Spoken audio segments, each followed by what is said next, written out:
तर नमस्कार मित्रांनो. तुम्हाला हा समोर ज्वेलरी शॉपचा मॉडेल दिसतच असेल माझा. मी एक कॉम्पिटिशनसाठी हा प्रोजेक्ट बनवला होता आणि माझा नंबर न आल्यामुळे मी संतापात तो तोडला होता. आणि मला याची जाणीव झाली जेव्हा तुम्ही मला कमेंट्स केल्या आणि त्यामध्ये तुम्ही सांगितलं मला आणि समजवलं की प्रोजेक्ट तोडला नव्हता पाहिजे. तुम्ही ज्या प्रकारे मला मोटिवेट केलं की बाबा तू प्रोजेक्ट नव्हता तोडला पाहिजे आणि तू प्रोजेक्टवरती अजून काम कर, त्याला अजून बेटर बनव आणि मार्केटमध्ये आण. त्याबद्दल मी विचार केला आणि मला पण कळलं की मी कुठे चुकलो होतो. त्यासाठी मी मॉडेल परत बनवायला घेतला आहे, कारण की हा मॉडेल माझ्या प्रोजेक्टची एक ओळख आहे. त्यामुळे मी मॉडेलवरती आता परत काम करतोय.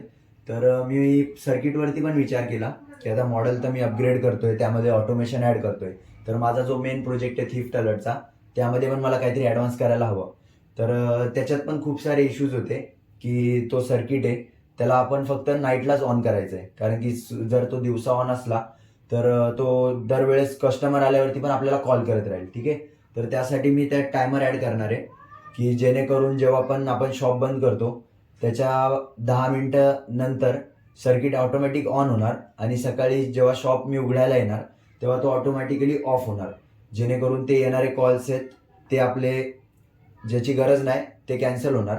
ठीक आहे. आणि त्यानंतर आपण त्याच्यात अजून ॲड करणार आहे प्रोग्राममध्ये की जर नेटवर्क इश्यू असला तर आपल्या मोबाईलवरती कॉल येणार नाही मोशन सेन्स झाली तरी, आणि जर सायलेंटवर असला तर आपण रिसीव्ह करू शकणार नाही.